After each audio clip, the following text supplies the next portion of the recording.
Greetings, everyone, and welcome to another episode of FECG TV, which is the Fisher Educational Consulting Group YouTube channel.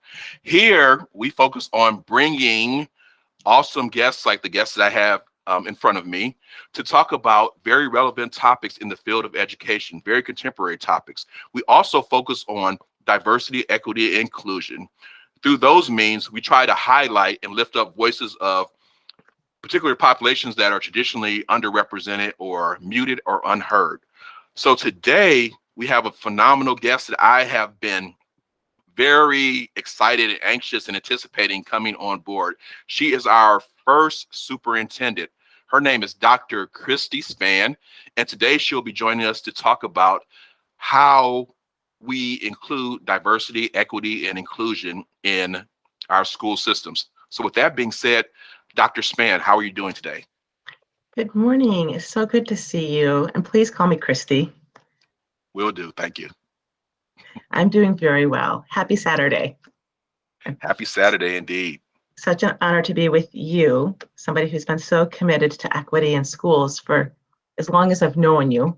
It's been more than a couple of years now. I think we've known each other 10, 12, probably close to around 2007. Yeah. I'm thinking at least 14 or 15 years, somewhere in there. Yeah, at least. Yeah. I'm thinking, actually, I'm going to check. I think it might have been 2006, but I'm going to check and see. It could very well have been 2006. Yeah, for sure. So like I said to everyone, I try to bring people who not just talk the talk, but walk the walk. And I've had the pleasure of knowing, so I guess if we round it up, it'll be almost 20 years. So yeah. I've known Dr. Spann for quite some time, and I've known her to be very sincere about this work, putting her shoulder against the stone and making things happen. So I wanted to talk to someone who really believes what they're saying. So with that being said, I'm going to go ahead and jump right in because I want to honor your time and our audience time as well. So tell us about you and your pathway to your current position. Okay, well, I started off in, obviously, teaching, and I taught as I also got my paramedic license. So I want to back up. I went to the university to get a degree in teaching the blind and visually impaired. So my background is in special education. And as I was working on that, I also worked on becoming an EMT and then a paramedic. I had student teaching opportunities in Bloomfield Hills and Detroit Public Schools, full semesters, because it was special ed. So I had to have a full semester of gen ed teaching and a full semester of special ed teaching the blind and visually impaired. And then I put that work on hold for a little bit so I could work as a paramedic, teach EMTs and paramedics for the state before I jumped in with teaching children. And that I'm bringing up because it really helped clarify for me over time what's important and what's not important, what's an emergency and what's not an emergency. That work really helped set that for me. So I got my degrees. I taught in a couple of different schools, elementary, second, third, fourth grades, combination of multi-age, year-round, traditional calendar.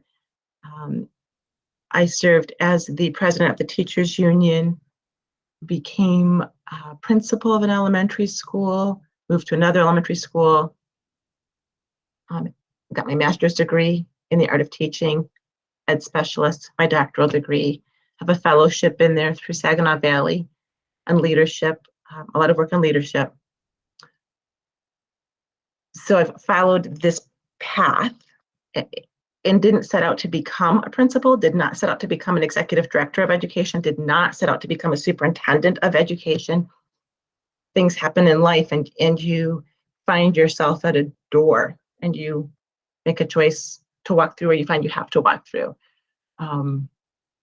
However, where I am is really intentional. And when I made the decision to move forward, I interviewed in a variety of places. It was really important to me to be someplace where I felt that I could be in service of youth and families in a community who have a number of people who are historically marginalized or struggle, which is not to say that there's a problem with the community or there's a problem with the children and the families.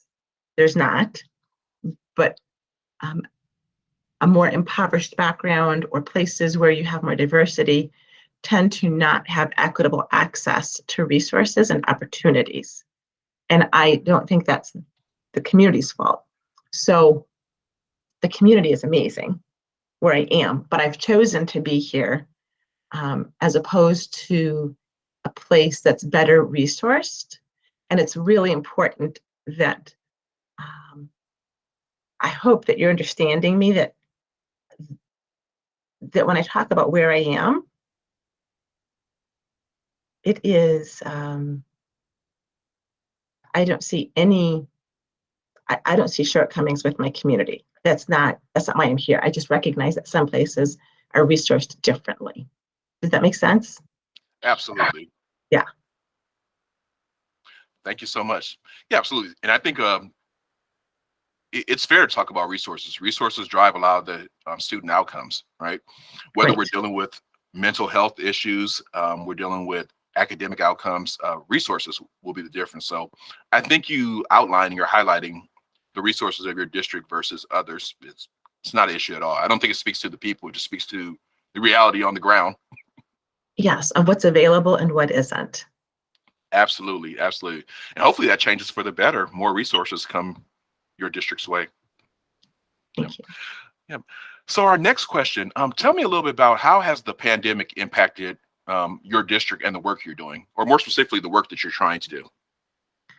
Yeah, I don't think that in that respect that my district is unique at all. I think we're all facing very similar challenges with the pandemic in particular, coupled with world events. It is a really challenging time for everybody. People are overwhelmed,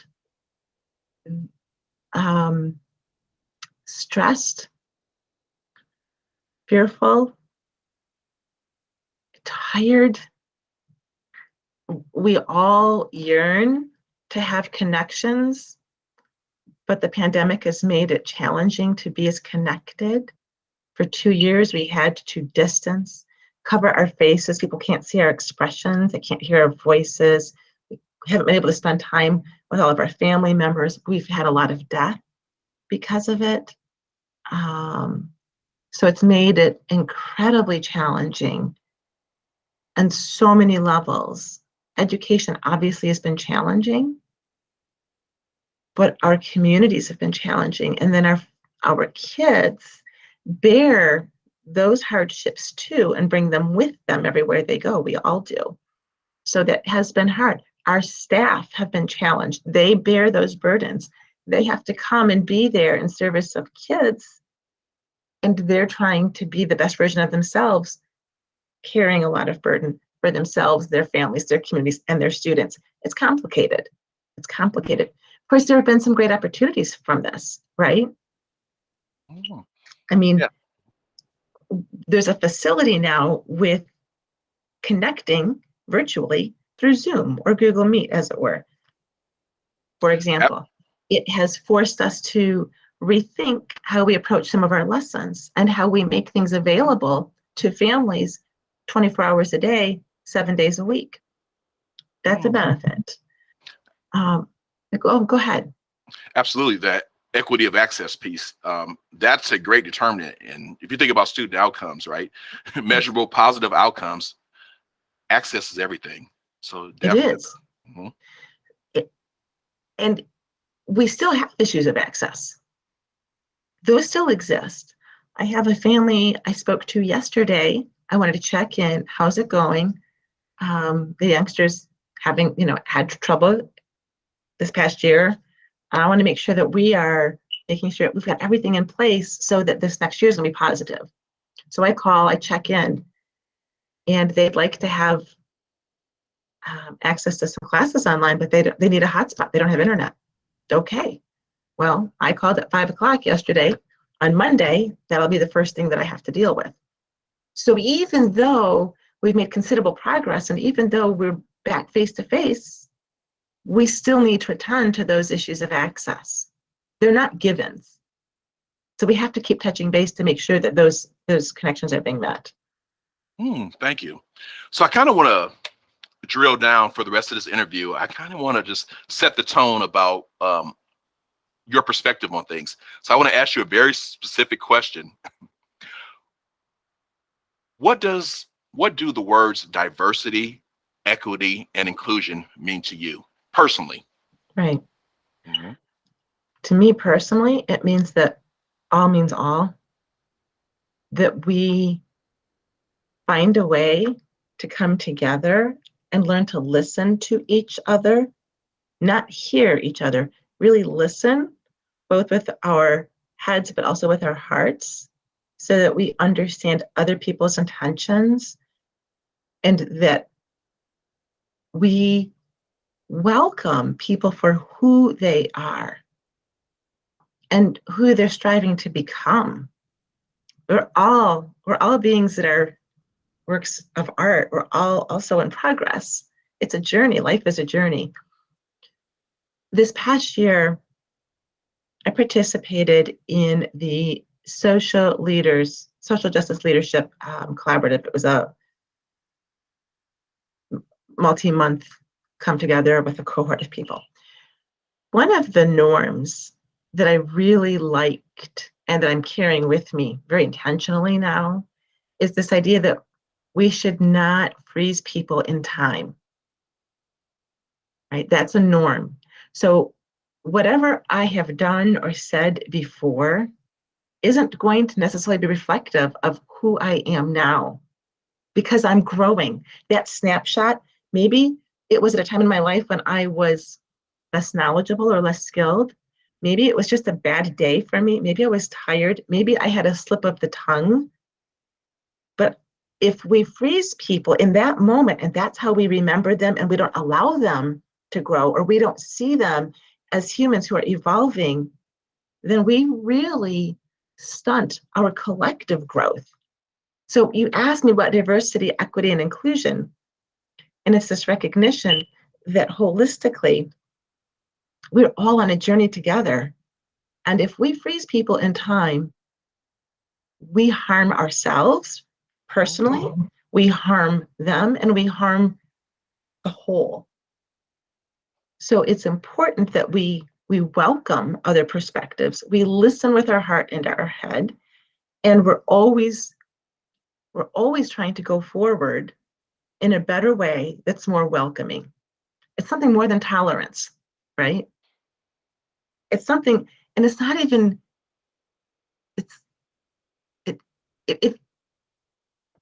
I'm Pollyanna-esque, I get it, but I really like to believe that given enough time, everybody can grow into a better version and be more welcoming of everybody else. Definitely, thank you. And so what I hear you saying is just approach it from a more holistic perspective, more comprehensive. Look at all the moving parts. We're all interconnected. So we're not going to make this journey without looking at everyone and being, I don't want to say tolerant, but being understanding. Well, yeah. Okay. So this requires a lot of effort. It doesn't happen passively. It requires that each of us are willing to be impacted by others and hopefully seeking to be impacted by others.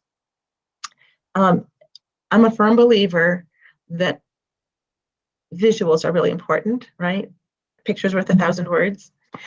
And I gathered before we sat down some books. You can't see them at the moment, but I'm looking around and I'm seeing some piles of things that I brought. Feel free to showcase a few. So how do we help ourselves grow into better versions of ourselves? Healing the Heart of Democracy was written by Parker Palmer. He's known for his book, The Courage to Teach. He's a white man. He is a Quaker. And I think it's important to understand the context from which books are written. I mean, you take this book, which is a great book. It's The Courage to Create a Politics Worthy of the Human Spirit. Create a politics worthy of the human spirit. Just to highlight who this book is written, who it's dedicated to. I don't know if these names will mean much to you. Christina Green was, she lived 2001 to 2011. She was a white girl who died at the hands of a gunman in Arizona at a grocery store. Addie Mae Collins lived from 1949 to 1963. Denise McNair lived from 1951 to 1963. Carol Robertson lived from 1949 to 1963. Cynthia Wesley, 1949 to 1963. 1963 just showed up a lot. Those poor young ladies were in the church in Alabama that was bombed. They died at the ages of 11 and 12. When we forget that politics is about weaving a fabric of compassion and justice on which everyone can depend, the first to suffer are the most vulnerable among us, our children, our elderly, our mentally ill, our poor, and our homeless. As they suffer, so does the integrity of our democracy. May the heartbreaking deaths of these children and the hope and promise that was in their young lives help us find the courage to create a politics worthy of the human spirit, right? So this book is a handbook for how we come together, all of us. This one, stamped from the beginning, The Definitive History of Racist Ideas in America, was written by Dr. Kendi, Dr. Ibram X. Kendi. He's a Black man, a scholar, who is on a mission to help us understand our collective history better, because we've all been a part of this history and we've all been harmed by it, right? This work is important. The work of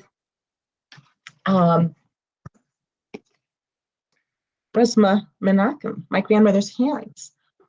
Whether I look at texts for adults, and I have a host of them, whole book talk, I promise, but Dr. Noguera, The Trouble with Black Boys and Other Reflections on Race, Equity, and the Future of Public Education. Why Are All the Black Kids Sitting Together in the Cafeteria by Dr. Tatum. Courageous Conversations About Race. The Guide for White Women About Teaching or Who Teach Black Boys. We want to do more than survive abolitionist teaching. And there's more. I've got piles. The point is, what are we doing to make ourselves better and to have a more holistic understanding of our histories? And it's not just about adults. It's about children's books that I could go on. You get the idea, right? I do. I'll stop. But I have stacks around me. I wish you could. No. Thank you. And when we do part 2 of our interview next year, we'll definitely have you pan around and show us all of your books. But the point is, we have to be intentional about our own education, our own understandings, because then I'm going to behave differently. And in behaving differently, I lead differently, right? Absolutely. And I think that's a great point. Your answer to the question I just asked actually lays out a perfect pathway for us to transition to this next question. So, what is your biggest piece of advice for education leaders getting started with equity work? Seek clarity. Okay. Tell me about that. Expound. When I got to my job, my current job, I was the 6th superintendent in 6 years. When you look at full superintendents and interims, there was some healing that had to happen. And right after I got there, people would show up and say, "So, Christy, this this person frustration." I'd say, "Okay, well, let's just stop for a moment. Let's suspend judgment. We don't have to be so quick to judge. We don't have to do that. So please suspend judgment. Let's seek clarity. Let's find out the whole story. Let's see what else is going on. Every time. Okay, well, let's suspend judgment. Let's seek clarity. Okay, well, we don't have to judge. Let's just seek clarity. I said it so many times that the people that I work with immediately in my front office at the admin building reduced my words to a piece of artwork that hangs on my wall in my office. It says, suspend judgment, seek clarity. I referenced it so many times. The principal, I'd been there for probably 5 months. He calls me. He says, Christy, oh my gosh, I just had this person in my office. They were really upset, and I heard your words come out of my mouth. I said, well, let's do what the superintendent's always saying. Let's not be so quick to judge. Let's find out what's going on. I said, Justin, how did that work for you? He says, worked really well. I said, I'm so glad to hear that. I got that same call from others. This was made for me personally by somebody we just hired this past year, Keith Edmonds, who is a national speaker, and he's such a gift to our district. He's had a really challenging history himself, which is how he came to create a foundation and whatnot. And he works with kids as an interventionist, but he really believes in the power of what I say in terms of seeking clarity. And he had his mom make that for me as a separate piece. So my words of wisdom, number one, suspend judgment and seek clarity. That's hard to do. It takes time. It took me 4 years of actively working on that goal to make it a part of who I am. Think about the power of yet. This is my second piece of advice. Okay. What people don't know, they don't know yet. What they can't do, they can't do yet. And if somebody doesn't behave in a way that doesn't make sense, first of all, seek clarity and find out why. But then if they didn't have the knowledge or the skills or the resources yet, then recognize that, help them recognize that, and help them grow. Bell Hooks. Do you know Dr. Hooks? Mm-hmm. Okay. She's one of my heroines. And one of the many, many books that she wrote is called All About Love. Not sitting in my stack right now. It's in a different stack. Mm-hmm. She wrote All About Love. And she defines love. It's not some little feeling you have in your heart. It's an action. It is what we do to help others become the best version of themselves. That's what love is. That means love is hard work. If you are actively trying to help somebody else become a better version of them, that's work. You do it with compassion. Absolutely. Right? Yeah. Now, let me press you just a little bit further. You spoke to the people that are in your immediate influence, and I'm going to use, although you did not say, I'm going to use the term cabinet and your principal leaders.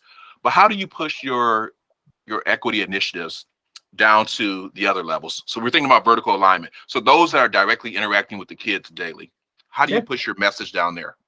Great question. Not down there. How do you get, that's a poor choice of words. How do you get your message to that space? How do I share it? Right? Mm-hmm. Okay. So this is complicated because there isn't one way. Mm-hmm. Right? Mm-hmm. So it is in what I say and do on a daily basis. It's me being in the buildings. It's me being at all of the kids' events. It's how trying to live my life personally as an example of who I'm striving to be. Like I'm always trying to live into the person I'm trying to be. That sounds kind of awkward. It's in what I say. It's in the people that I bring in to provide education. Do you know who Dr. John Hodge is? I do. He's going to be in my district talking to my people, my entire staff, on August 25th. I can't tell you how excited I am. I cannot tell you how excited. This is a big deal. We're a little district. And bringing somebody in like Dr. Hodge is what a gift. But, so how do I get the message across? It's in my expectations. It's in the opportunities I provide. Do you know Henry McClendon? You may not. So Henry McClendon works for the International Institute for Restorative Practices. And both of these gentlemen are Black men. And so compelling and so so skilled. I mean, I'm a firm believer. You need to bring the absolute best. Time is scarce. You need to always bring in the very best that you possibly can. These men are amazing. They provided education to the whole staff in Bentley. Well, Dr. Hodge soon, and Mr. McClendon. That was a series of lessons. When I had a particularly challenging situation with my with my football team one year, I I brought Mr. McClendon in to help, and we provided opportunities for for restoration with the staff, with the families and the staff, with the kids, and then with all of them together. It was a very intentional piece, right? Mm-hmm. It's in the conversations that I have with families. It's in the conversations I have with students. It's in the ways that I interface with the community. I purposely belong to the Kiwanis. It's an international service organization whose mission is to improve the world one child and one community at a time. Those meetings are every Friday. I show up to 3 out of 4 a month. I serve as their secretary, but I'm also a voice for all of my children and the expectations for what public education can and should be in that forum. I sit on the Chamber of Commerce. I bring the same vision and passion to the businesses in the community. I sit on the board of the shelter of Flint. It's a homeless shelter. It's the same thing. It is in the resources we buy, the books we put in the library, how we're going about teaching and improving the skill set around teaching mathematics, around teaching reading, around teaching history, around individualized education. It's complicated, Sean. How do we bring this forward? We bring it forward in everything that we do, right? In all of the initiatives that we undertake. I want to pause you there as I'm listening to you. I want to back up, and maybe I should address this earlier. Could you tell us a little bit about, as you mentioned, Flint? Could you talk a little bit about the location of your district and maybe some of the demographics? That's very important, if you don't mind. Okay, sure, it is important. So I am a superintendent of a small district. It's called Bentley Community Schools, which is situated in the city of Burton. As you're looking this way, you have Flint, and the city of Burton is on the borders, Flint on the east side, okay, through here. My students come both from the city of Burton, and many of them come from Flint. 1/5, 20% of my total student makeup comes from Flint schools. That's problematic. Not that they come from Flint, but that we have a political system that disperses our kids beyond their local neighborhood schools, and that gets really complicated really fast. To be sure, I welcome all of my kids, don't get me wrong, but at the same time, I also don't feel that other districts should be taking kids from others, whether it's adjacent districts taking our kids or us taking Flint kids from Flint or Mount Morris or wherever else, Atherton schools and so on. So that gets complicated because I believe that everybody should have the same access to educational opportunities regardless of their zip code. Now that said, my district, right, 800 students, it's small. It is 68% white, which means that it's 32% mostly 16% Black and multiracial, 16% Hispanic. Sometimes Hispanic presents as white, sometimes it presents as not white, right? It just depends. Our poverty is 90%. That's pretty high poverty rate. It's one of the highest in the county. And Genesee is the 4th poorest county in the state of Michigan. Out of 85 counties, we're the 4th poorest. So that's hard. We talk about opportunity and resources. We're struggling. I don't have, in the city of Burton, Bentley happens to be located in an area with very, very little business. they're gone. The businesses have dried up, they're gone. So we don't have a tax base. So we get very little money back. When we run a bond, a millage, we passed our millage 2 years ago so that we could make facility upgrades important for our kids. They should be in well-resourced buildings. The best I could do was $2.2 million. That doesn't go very far. Next door to me, they have an $85 million bond that they just passed. That's crazy. I have two. And what I need are things like roofs and boilers. My kids don't have, there's no moving air in those buildings. There's no ventilation. If you want the air to move, you open the window. That's it. Thank you. And the reason I asked that was I wanted to highlight, and I apologize. I should have asked it earlier. And what I want to do is kind of frame your understanding of equity and what you're facing. This is a teaching video, right? And so most of my audience, they look and say, well, what are other people doing? They're dealing with these same situations, but they're like, I need a thought partner. And so one of the best ways to do it, I found, is to actually create a repository of videos where leaders similar, or maybe sometimes not similar, express like what they're doing. So people say, I can think about that. So I wanted to ask that. Now that we've highlighted your resource in your district and the demographics, I also want to talk about what are some of the barriers that you've experienced with regards to implementing equity. I thought it was a great segue. We talked about your resources. Let's talk about barriers. Sure. Boy, so barriers: political, financial, social. I think those are the three biggest barriers that I run into. I'll keep thinking and I might come up on something else. I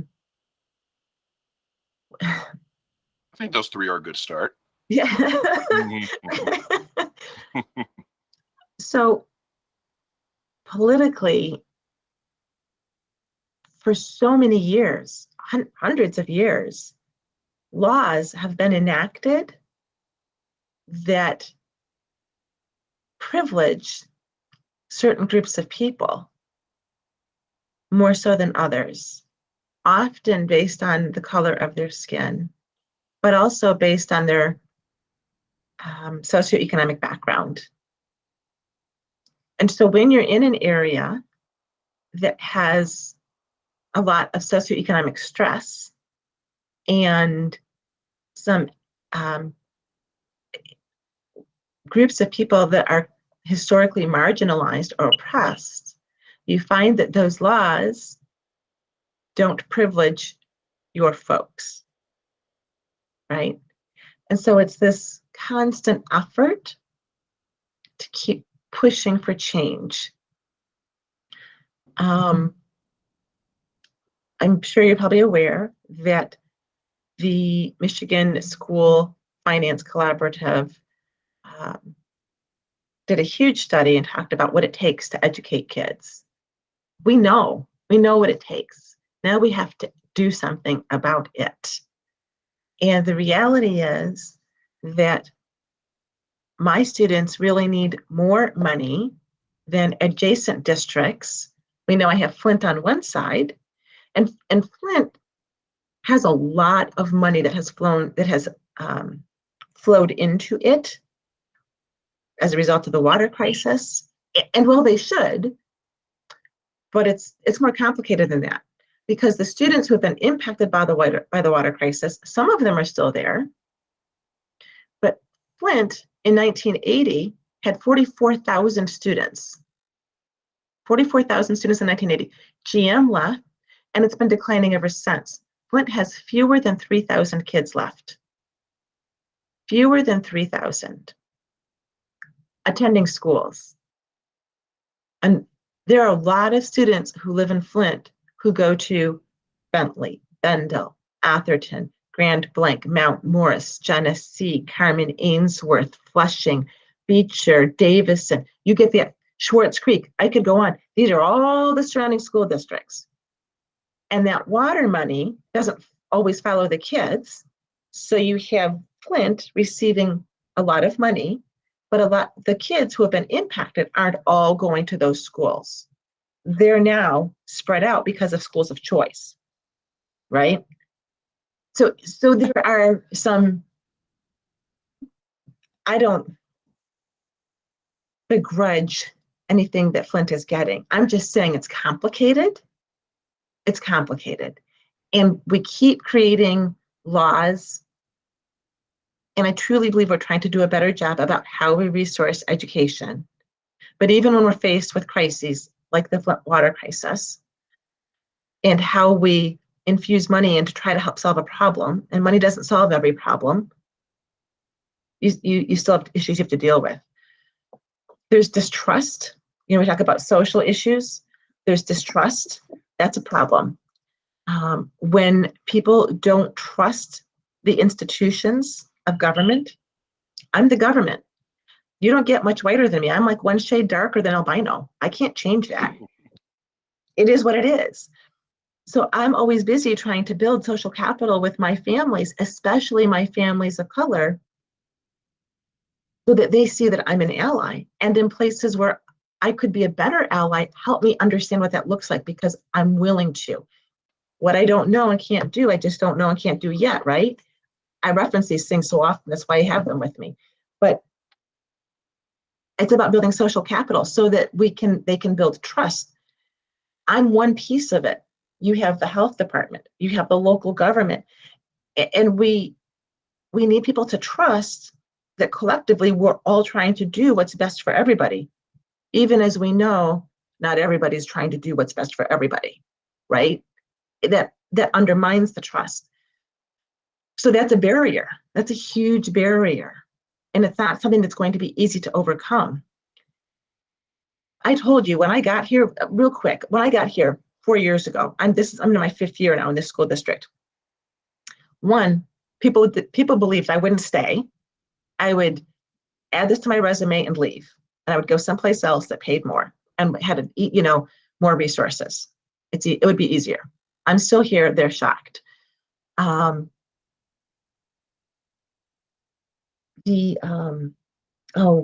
God, Sean. So 4 years. So I just lost my thought. When it hits me again, I'm gonna lift it up. Yeah, Go absolutely. ahead, ask me your question, but I'm gonna come back to this, I'm sure.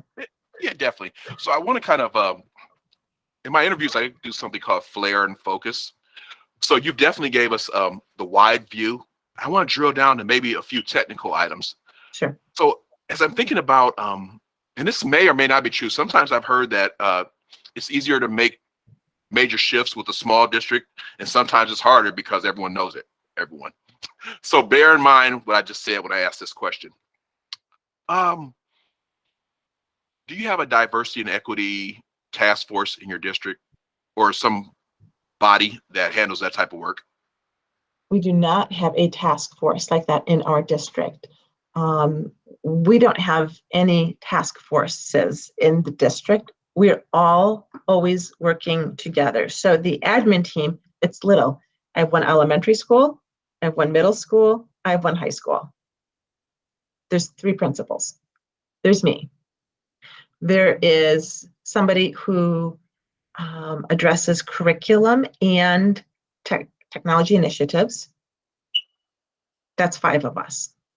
And the 5 of us are always coming together and working on these types of issues. And then it gets pushed back out at the building level through professional learning. We do have teachers who help decide what professional learning will look like. And I suppose you could call that a task force. It doesn't feel like the traditional task force as you might think of it, because we're so little, right? But there is this cadre of us.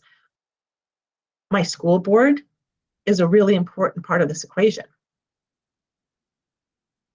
And I'm really fortunate, this school district is really fortunate to have 7 people there who are so committed to the idea that all means all.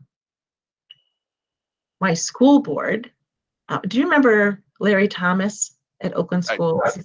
I do. And so Larry is a really skilled facilitator, especially when it comes to issues of diversity, whether it's racial, economic, social, the LGBTQ community, and so on. Just a very skilled facilitator. And I brought him in, and he ran a series of workshops for my board of education and my admin team a couple of years ago, so that we were all on the same page looking forward around diversity, equity, and inclusion, specifically for this topic, right? I mean, it's this kind of important work. When I told you earlier, it's complicated. It is, because you have to think about all of these different stakeholders and what positional power they hold and social influence they hold in order that we're all doing this work going in the same direction. Absolutely. Now, along those same lines, as I'm just listening to you talk, it's making me think about more things. So you don't have an explicit or express diversity task force, but you may have some other pathways. So I'm thinking of the question that comes to mind is, how do you give voice to your non-majority? It's a two-part question: your non-majority students and your non-majority staff. So again, there's like not one way. It happens through incidental conversations, right?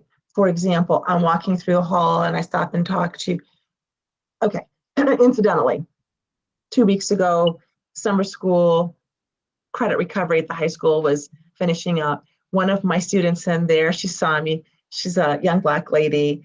When she saw me, she stopped. She popped up. She came running over. She threw her arms around me. I threw my arms around her. Big hug.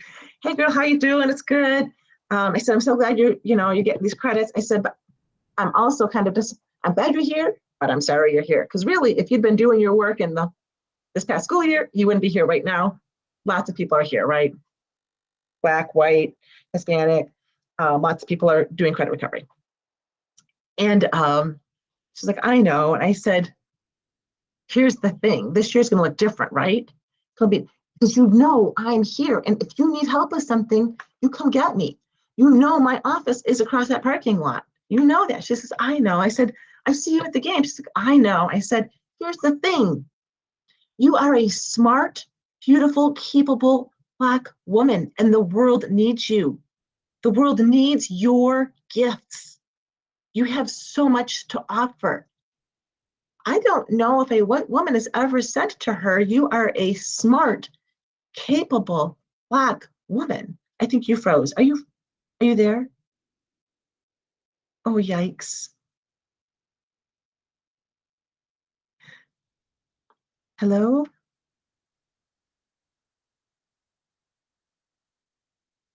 Oh, goodness, Sean.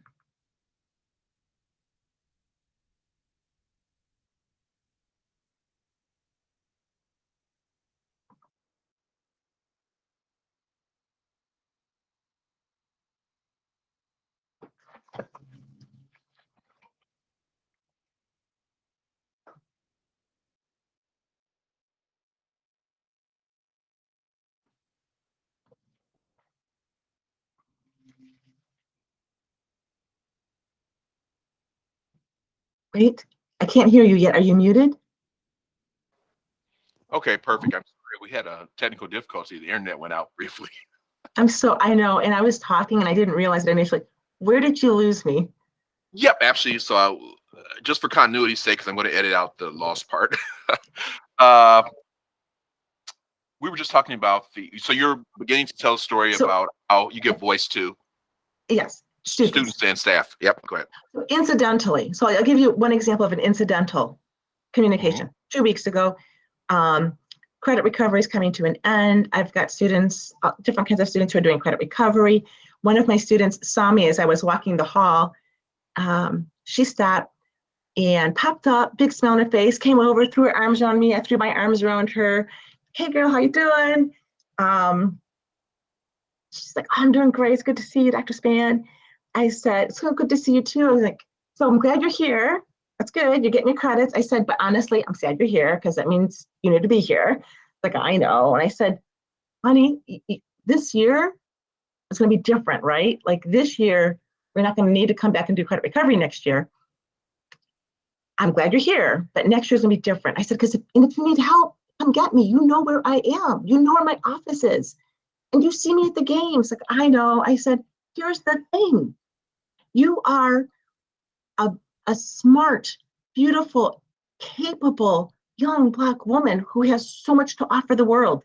The world needs you. The world needs your gifts, right? This education, this is important. She sort of looked down. I said, no, you need to look at me. This is important stuff. Sean, I don't know that she's ever had a white woman say to her, you are a smart, capable Black woman who with gifts to share and the world needs you. But she needs that message, right? Like that's an important message.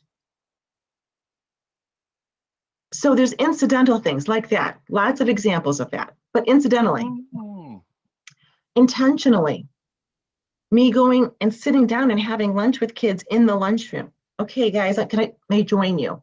You know, I want to understand how is it going, what's working for you at school, what's not working for you at school.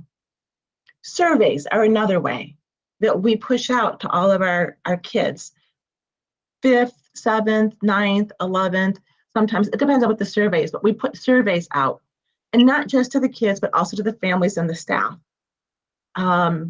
That's important. It gives them a different way to respond and on different topics. Through classrooms, what am I hearing from the staff about what the needs are? What am I hearing from the administrators? I have really good administrators. I'm really blessed. Not only do the administrators really value diversity, equity, and inclusion, they're fighting for it, and they're willing to have those courageous conversations with staff, with students, with families. And that's great because that's what we need. We need people who can have those courageous conversations and people who can check their own perspectives and say, I hadn't thought about this. A couple of years ago, one of my administrators, great guy, really a great guy, super oriented around kids. He talked to me about a student who had always been viewed as female and was now transitioning and was using the pronouns he, him, as opposed to her and hers, she, her, hers. And so while it was just the two of us talking, the administrator and me, the administrator made reference to her, and I said, you mean him? Well, yeah. And then when I called the ISD, he says, this other thing happened and she da-da-da-da. I said, you mean he? Right. But she's not here. I said, he's not here. I said, here's the thing. It doesn't matter whether people are here or not. We have to be respectful of them, to them, and about them with others, right? And that transcends everything, Sean. That's true of race. It's true of the LGBTQ status. It's true of ethnicity. It's true of gender. It's true of ableism. It's true of athleticism. Pick something. What does that respect look like? And my principal said, I know, it's just hard for me to get used to. I said, I understand, but I'm going to stay the course with you because this is important work. And if I just go back for a moment, Sean, Dr. Hooks tells us that love is when we are committed to helping others be the best version of themselves. I love my administrators. I love my teachers. I love my janitors, my maintenance people, my food services folks, my secretaries, my kids, their families. And if we love them, we have to be committed to helping everybody be the best version of themselves. Thank you. You're quite the DEI visionary. I just wrote in my notes, stay in the course. Right? Yeah, definitely. This is something I highlight when I do my written summary.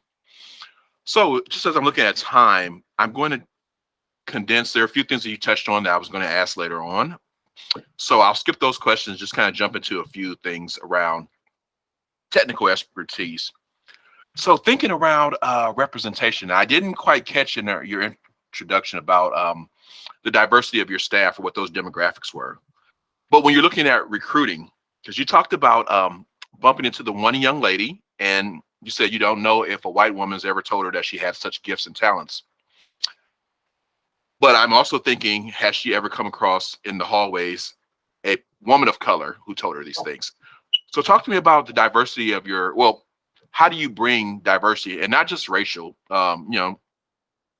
Because this specific channel, I've kind of mentioned race quite a bit, but we know that inclusion, diversity, and equity are much more than that. And you kind of tapped onto it when you talked about the gender ID, LGBTQIA, specifically focusing on the ally piece, right? So just tell me about that in general. How do you bring diverse staff in? A good question, and I'm always open to suggestions of how I can do it better. Several years ago, after I got here, it was 2019. 2000, no, I don't know. It was a couple years ago. I specifically, because I was struggling with this, I can't hire people that don't apply. And that's a problem. So I went downtown Flint. There's a bookstore called Comma. Comma is owned by a Black woman. Her name is Egypt Otis. Love her. So I show up one day. I say, Egypt, we got to talk. She's like, okay, Christy. We sat down, middle of her store. It's like a social hub. And I said, here's the thing. You know how important equity, diversity, equity, and inclusion are to me, cultural competence, but I can't hire people that don't apply. She's like, well, that's true. I said, I'm trying to figure out how do I transcend that barrier right now. So we brainstormed, we talked about job fairs, talked about how you post, where you post. But really the richest piece that came out of that is, where might I set up a table? And so that was, I set up a table at Juneteenth, downtown Flint. I think I was the only white-based table, and I was for sure the only school district that set up a table. In the middle of Genesee County, I was the only school district. And I had all my postings for teachers, for teaching positions, custodial positions, secretarial positions. It's a small district. It's not like I have tons in all these categories, unlike, these other bigger districts that are looking for scads of people. But bus driver, a custodian, a couple of teachers, people I have those there. I made a point of purchasing things I could hand out to kids. So it was a friendly place and whatnot. And I was there for the whole day.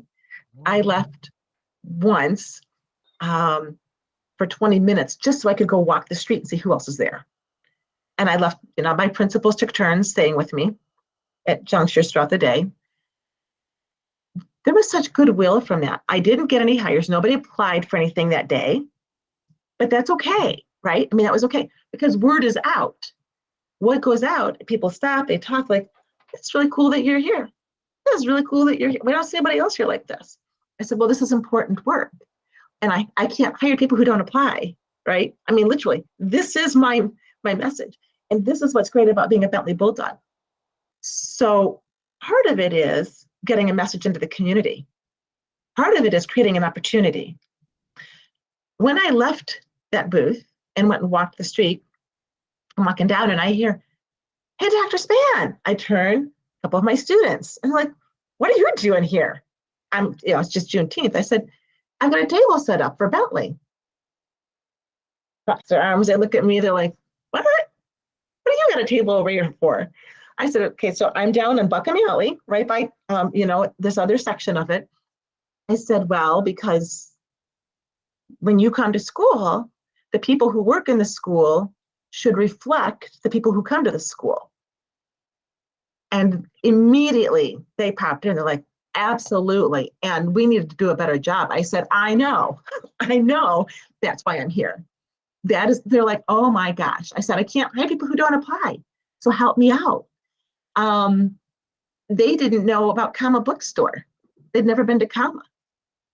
And I've said, hey, come with me. I'll go introduce you to this really cool bookstore owned by a Black woman. It's a great social hub for everybody, but it specializes in books that are by and about and for the African American community, right? I partner with the intermediate school district. They know how important it is for me to have a diverse workforce. We have those conversations when we post. We try really hard to make sure that we're bringing in people that we can genuinely look at hiring, that provide that provide diversity. You know, one of my colleagues as a superintendent, who's a Black man, great guy, he says, you know, sometimes you go to an interview just because you'll get called for an interview just because you're Black, so they can say that they've interviewed Black people, but they just weren't the right fit. And I'm very sensitive to that also. Like when we're bringing people in, we really want them, right? It is not, I can't think of the right word. Tokenizing. What? Tokenization. Yeah, sure. That's not what I was looking for, but that one works. Because that's not going to help us. Tokenizing does not help us. So my staff, yes, it varies depending on the year as to how many. It's always predominantly white. Always predominantly white. No, and that was a great answer. It actually covered, so my next question was going to be regarding tokenization, but you kind of touched that. So as I'm looking at the time, I want to drill down just two last questions. One, you spoke to, okay, I didn't get anyone, but I felt that we made positive strides. So with regards to DEI and recruiting, how do you, or DEI initiatives, period, how do you define them as successful? If your board said, how do we know this worked? Yes. Yeah. No, absolutely. Or your staff for that matter. I think, right. How do we measure success? And so often people want to measure success with quantitative data. But I find that qualitative data are really underutilized and super important. The qualitative data are the stories. Those are people's impressions. Those are people's beliefs. And that's really important. It does, whatever the quantitative data say, if people don't believe it, it doesn't really matter what the quantitative data say. When I have students who tell me that they feel respected, they feel like they belong, they feel understood, they feel challenged, they feel accepted, those to me are really important data points. Conversely, when somebody tells me that they don't feel respected, they don't feel like they belong, those are also really important data points. I have had more issues around LGBTQIA than I have had around race, at least explicitly.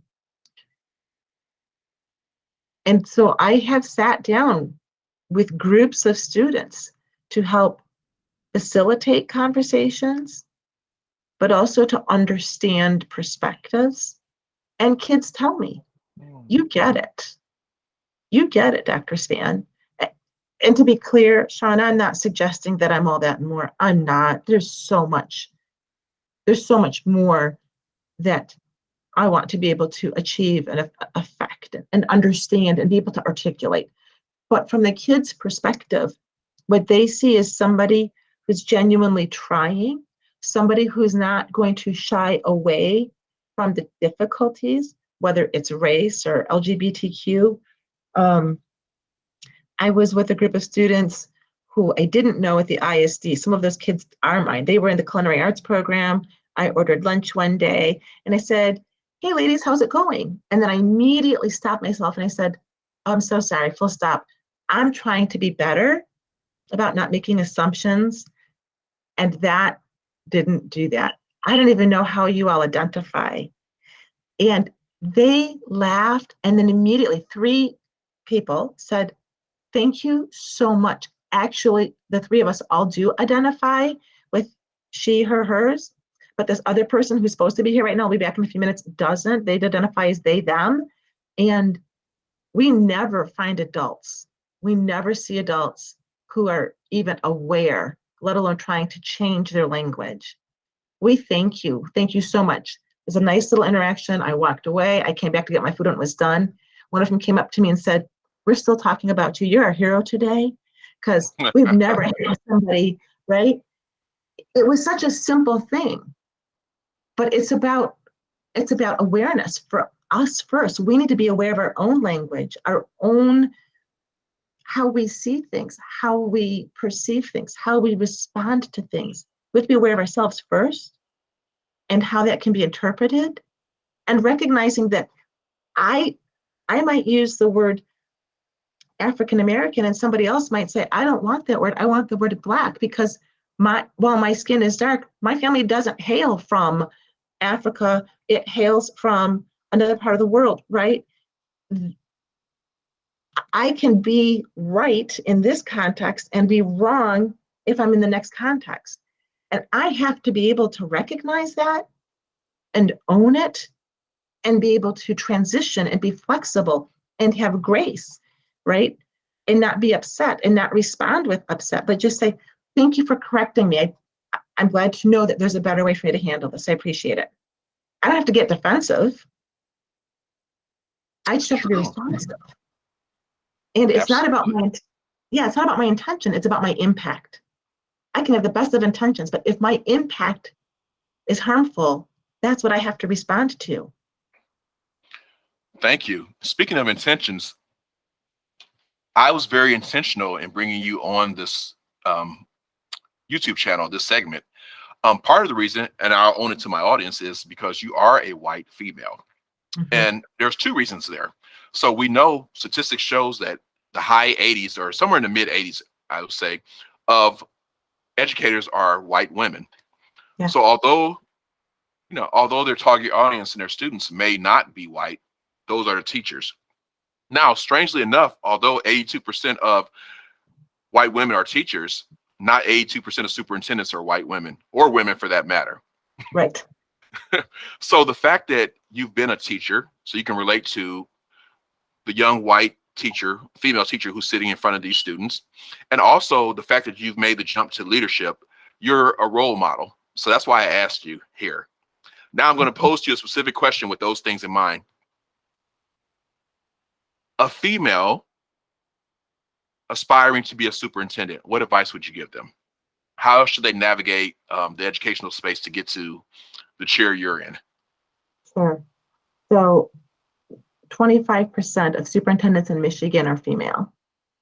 And so I certainly went to interviews where I feel like it was a token interview. They could say that they interviewed somebody who was female. So one, if this is something you're interested in doing, once you get to that point where you're interviewing, don't give up after you get rejected. You've got to keep getting up, pretend like you're Weeble Wobble.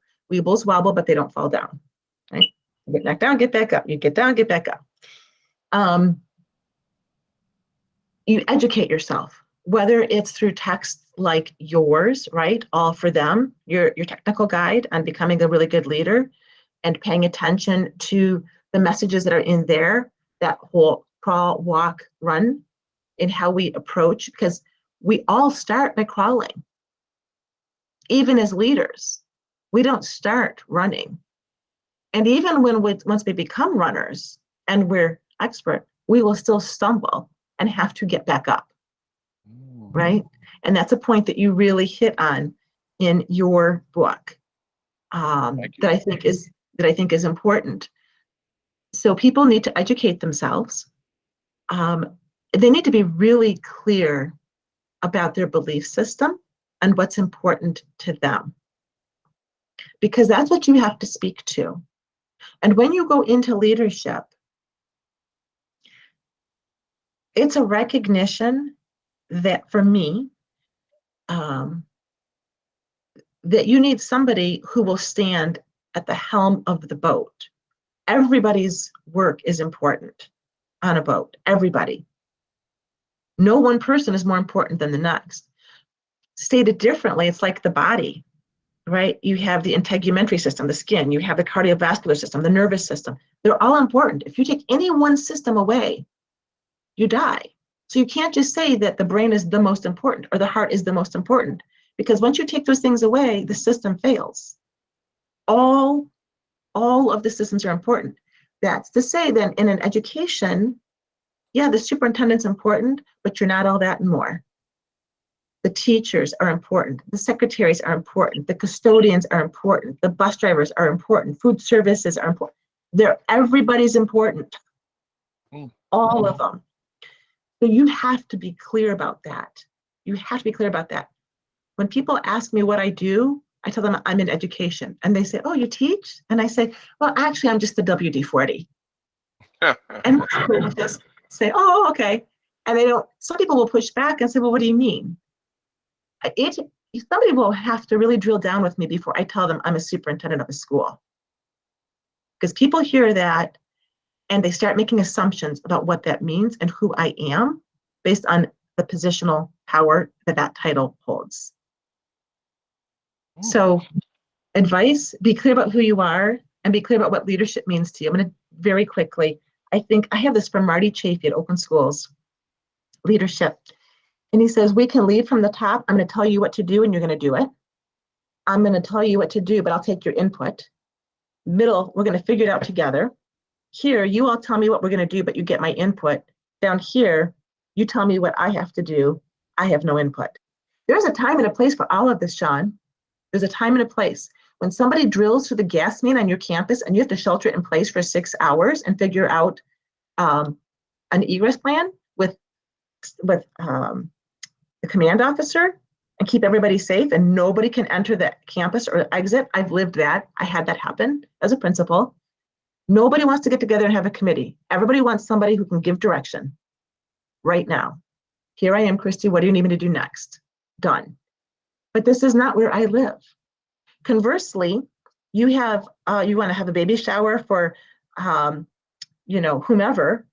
Mrs. Vashti, you have a baby shower. You don't need any input from me. You just tell me where I have to be, how much money I got to give you, right? But this is where I live.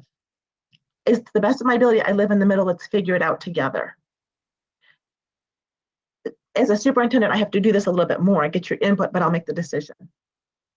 My point is that when you are interviewing for these kinds of positions, you have to be clear about who you are and what you believe and what is your approach to leadership. Mine is we're doing this thing together. I'm the WD-40. I will help the system. I will try very hard to address all the squeaky wheels. And I'm very clear that I am not perfect. I bring the best version of myself I have every single day, and I will make mistakes. I wish I wouldn't. And people say, well, of course, you're human. I say, yes, until I make the mistake and then people are upset. But that is part of the human experience. We do. And so we have to have grace for one another. And I have to have grace for you when you make mistakes. And I hope that you can have some grace for me when I make mistakes. Absolutely. So I hate to do this to you, but I'm going to reduce this to one word. So you had to choose one word of advice for women aspiring to be a superintendent. Persist. Persist.